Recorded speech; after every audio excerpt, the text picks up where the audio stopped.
This presentation will help you write essay number 3. It is worth 100 points and it has to be within 300 to 500 words. As usual, it's due on Saturday by midnight. You write the outline in rough drafts, but you only give me the final version. You have 3 options. There's 2 main options, and the third one is that you can combine those 2. You can write a paper to preserve our heritage by describing the life we have now. That's the position paper. You can write a problem solution paper to solve problems that would create a better world in the future. Or the third option is to combine these. Now you're going to use the concept of a time capsule to develop your essay. But what you're actually looking at is significant issues. What concerns you? There is no right or wrong answer. Now here's the assigned topic. Imagine that you have to create a time capsule for a new skyscraper in Detroit. You're not going to receive any credit for writing on a different topic, so picture that you have a shoebox and you are going to be working in a new skyscraper. Perhaps you're helping to build it, maybe you're the architect, and inside the foundation, underneath the building, you're going to put this shoebox in a place where it would be accessible in 100 years and people could open it up. And you would have the essay explaining why you chose 2 objects to put in the time capsule and why you left 2 of them out. So that's what the assignment is. So to choose your options, you have to decide between 2 perspectives. Are you like the people who make scrapbooks and photo albums to capture life as it is in the present? You want to give people a snapshot of what it is like to live in 2013. That option is called Preserving the Heritage. That's the position paper. Now, the other option, you may be like the scientists, the engineers, and the environmentalists who focus on solving problems so that life will be better in the future. So your paper would be a problem solution paper.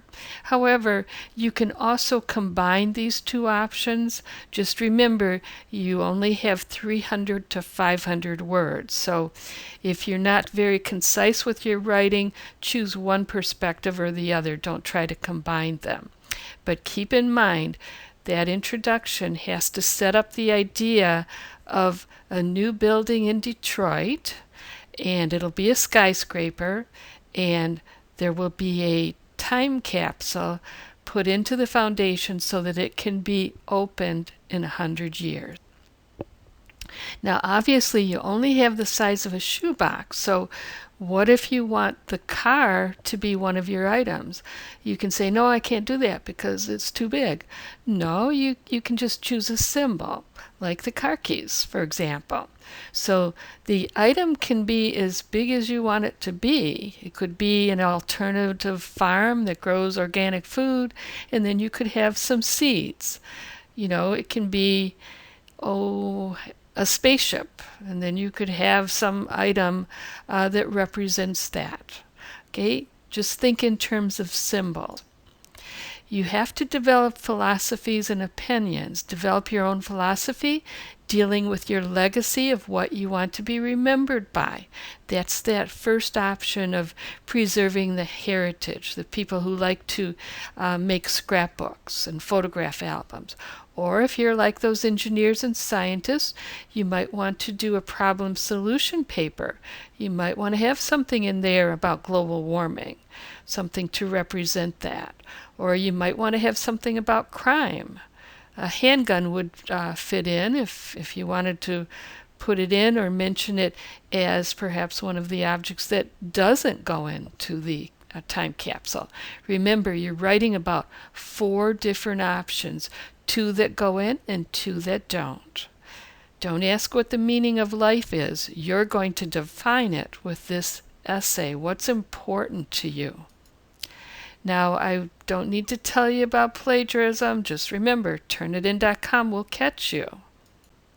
And this time around, very, very seriously, it's only formal writing, only third person pronouns. He, she, it, they. No first or second person, no I, me, you, or your. A lot of you miss this slide and you miss this section on the written instructions. You have to start writing about the objects and the concepts and not so much about how you feel about them. Okay? That will be implied, but on the page it'll be all about the concepts and the objects. You never need to say I think or I believe, because it's all your own thoughts and feelings and beliefs, because you're not citing sources.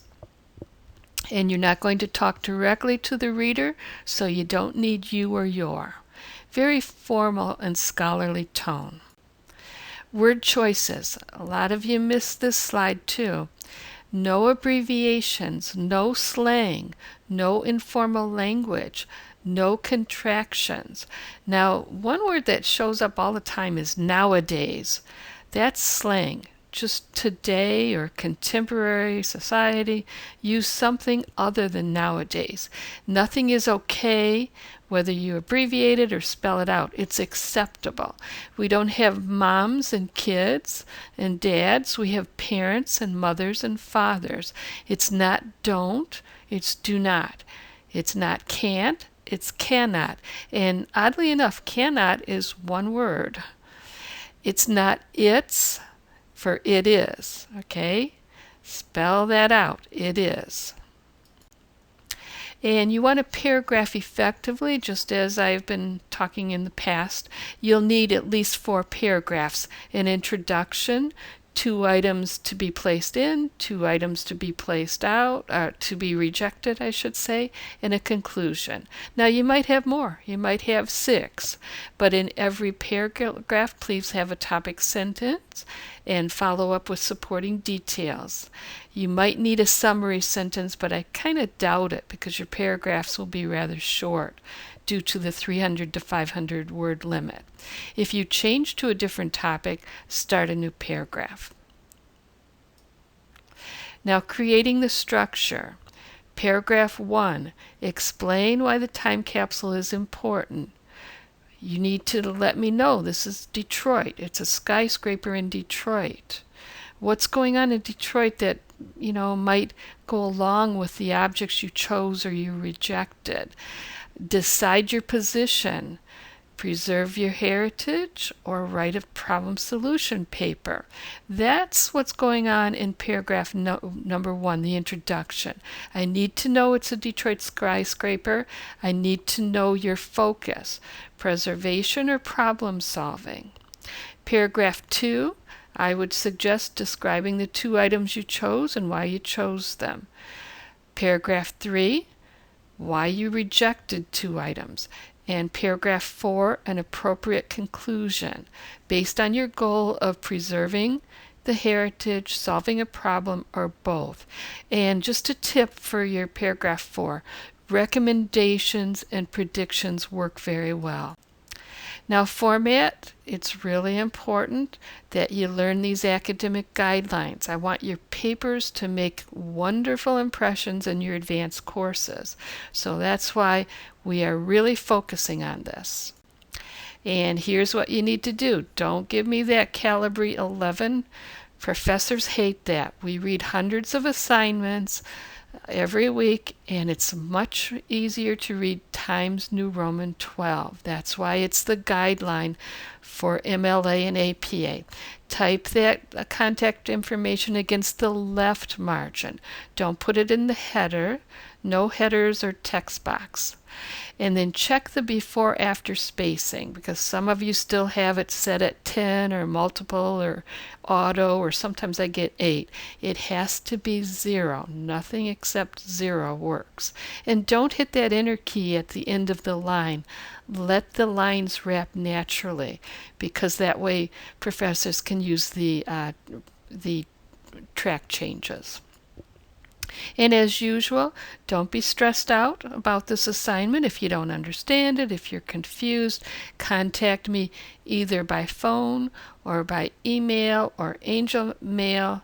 No text, please, but any other way. And some students like to call, talk it over, and then follow up with an email. Whatever works for you works for me, except for those texts. Good luck on essay number 3. I look forward to reading it.